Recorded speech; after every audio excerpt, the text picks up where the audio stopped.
Absolute resonance के इस episode की शुरुआत में हमें बताया जाता है कि अगले कुछ दिनों के अंदर जस्टिस और ब्लैक स्वान टीम जो होती है ये 3 लेवल 2 प्यूरिफिकेशन टावर्स को जीत लेती है और इस समय के दौरान ये लोग 2 बार प्यूरिफिकेशन बेस गए होते हैं सप्लाईज के लिए, जिसके बाद हम जस्टिस टीम को एक काफी खतरनाक से मॉन्स्टर से लड़ते हुए देखते हैं। और क्योंकि जस्टिस टीम की बैटल करने की जो स्किल्स थी वो काफी बढ़ गई थी, तो इसलिए इन लोगों ने व्हाइट ईटर को सफलतापूर्वक मार लिया होता है, जिसकी स्ट्रेंथ 5th लेवल तक पहुंच चुकी थी। और न सिर्फ जिनफू को इंजरीज नहीं हुई बल्कि इसने तो ब्रेक थ्रू भी कर लिया था सफलतापूर्वक, वो भी 2nd लेवल में, जिसकी वजह से इनकी टीम की जो स्ट्रेंथ होती है वो काफी ज्यादा इम्प्रूव हो जाती है। और आखिरकार 10 दिनों की लगातार यात्रा के बाद ये लोग अपनी डेस्टिनेशन पे पहुंचने वाले होते हैं, जहाँ पे आ जाने के बाद लीलो जो होता है मन में कहता है कि ये जो 9th रैंक की लाइट रेजोनेंस ये कितनी ज्यादा डोमिनेटिंग है। और पिछले कुछ दिनों के अंदर ही जियांग क्विंग ने हम लोगों से काफी ज्यादा एनोमलीज को मार दिया है, जितने तो हम सभी ने मिलके भी नहीं मारे थे,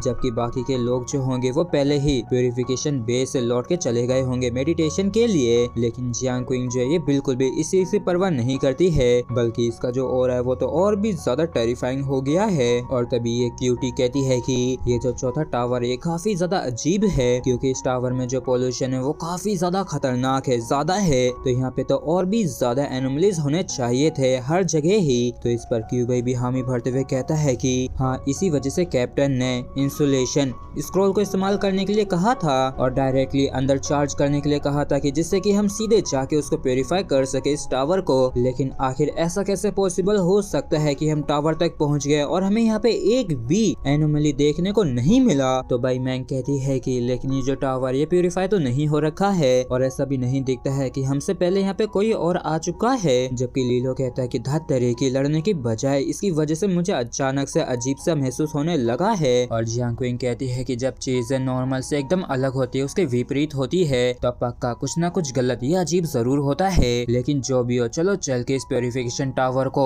एक्टिवेट करते हैं जैसा कि हमने पहले प्लान किया था। और फिर क्या था, ये लोग टावर के अंदर जाके इसे भी एक्टिवेट कर देते हैं और आसपास के एनोमलीज जितने बचे कुछ थे वो भी मर जाते हैं। और जियांग क्विंग कहती है कि हाँ, मैं भी इस चीज से सहमत हूँ, अगर हम इस चीज को अभी छोड़ देते हैं तो शायद ये फ्यूचर में हमारे लिए किसी तरह की प्रॉब्लम खड़ी कर दे, इसलिए सभी लोग ही एक दूसरे से दूर मत जाना और मुझे फॉलो करो, जिससे कि हम इस एरिया को इन्वेस्टिगेट कर सकें। और फिर क्या था, मेजबानी लेते हुए जियांग क्विंग जो होती है बाहर आ जाती है और फिर क्या था, ये सभी मिलके धीरे धीरे करके इस एरिया को एक्सप्लोर करने लगते हैं। और तभी लीलो आसपास की जगह देखते हुए कहता है कि ना जाने क्यों, लेकिन ये अजीब सी जगह मुझे काफी ज्यादा फेमिलियर सी लग रही है। तो इस पर जियांग क्विंग बताती है कि ऐसा कहा जाता है कि ये जो रुइन है ये पहले एक प्यूरिफिकेशन बेस था, लेकिन फिर बाद में इसको ब्लैक टाइड के द्वारा डिस्ट्रॉय कर दिया गया था। और आसपास देखते हुए मैंग कहती है कि यहाँ पे तो सच में एक भी एनोमली नहीं है। जबकि लीलो भी परेशान होते हुए कहता है कि यहाँ तक कि वैसे ब्लैक मिस्ट जो है वो यहाँ का गायब हो चुका है, लेकिन तब भी मुझे यहाँ तक कि और भी ज्यादा अजीब सा महसूस होने लगा है, पक्का इसमें कुछ तो गड़बड़ है, इसलिए मैंग तुम हमारे काफी करीब रहना और हो सके तो एक दूसरे से अलग नहीं होना है। लेकिन तभी अचानक से हमारे हीरो लीलो के काफी तगड़े वाले होश उड़ जाते हैं और ये अपने चारों तरफ देखने लगता है और तुरंत ही अपने डैगर्स को निकाल लेता है। लेकिन हम देखते हैं कि इसके टीममेट्स भी इसके पास नहीं होते और इसी चीज को देख के ये भी खुद भी काफी ज्यादा हैरान होता है और सोचता है कि आखिर अचानक से सभी लोग कहाँ चले गए हैं। अरे नहीं, क्या ऐसा हो सकता है कि मुझ पे इस मिस्ट का असर हो गया है और आखिर इस प्यूरिफिकेशन टावर का क्या हुआ, वो तो अभी भी जल रहा है, लेकिन ये जो लाइट है ये अजीब सी महसूस हो रही है। और जब लीलो इस तरीके से हैरान परेशान हो ही रहा होता है कि पीछे एक स्टोन पे ईविल सा फेस बनता है और अचानक से आईवी इस दीवार को देख के लीलो भी काफी ज्यादा हैरान परेशान हो जाता है, क्योंकि इस दीवार के ऊपर ये ईविल सा फेस बन रखा था जो कि काफी बुरी तरीके से हंस रहा था। और तभी अचानक से ये चीज लीलो के ऊपर भी असर कर देती है और लीलो भी इसी की तरह ईविल तरीके से हंसने लगता है। लेकिन तभी अचानक से लीलो के पास जो स्लैब थी वो ग्लो करने लगती है और अपनी पावर को रिलीज करती है लीलो को इसके असर से बचाने के लिए। और इसकी पावर की वजह से लीलो जो होता है फाइनली अपने होश में आ पाता है और इस पावर को अपने ऊपर से हटा पाता है। और तभी अचानक से हम देखते हैं कि किसी ने काफी ज्यादा खतरनाक अटैक कर दिया होता है उस वॉल वाले एनोमली के ऊपर और एक तगड़े ब्लास्ट के साथ ही वो यहाँ पे खत्म हो जाता है। और हम देखते हैं कि ऐसा करने वाली और कोई नहीं, हमारी प्रिंसेस हीरोइन जियांग क्विंग होती है, जिसने इस एनोमली को मार दिया होता है। और ये कहती है कि ऐसा दिखता है कि मैं बिल्कुल एकदम सही समय पे आई हूँ, लेकिन ऐसा दिखता है कि मेरे अटैक करने से पहले ही तुम होश में आ चुके थे, वो भी अपने अपने दम पे और यहाँ पे मुझे दखल देने की भी जरूरत नहीं थी। तो लीलो जो होता है ये कहता है कि ये चीज अभी बोलना जरूरी है क्या, और फिर हैरानी जताते हुए कहता है कि भैंस की टांग आखिर ये क्या था। तो जियांग क्विंग बताती है कि ये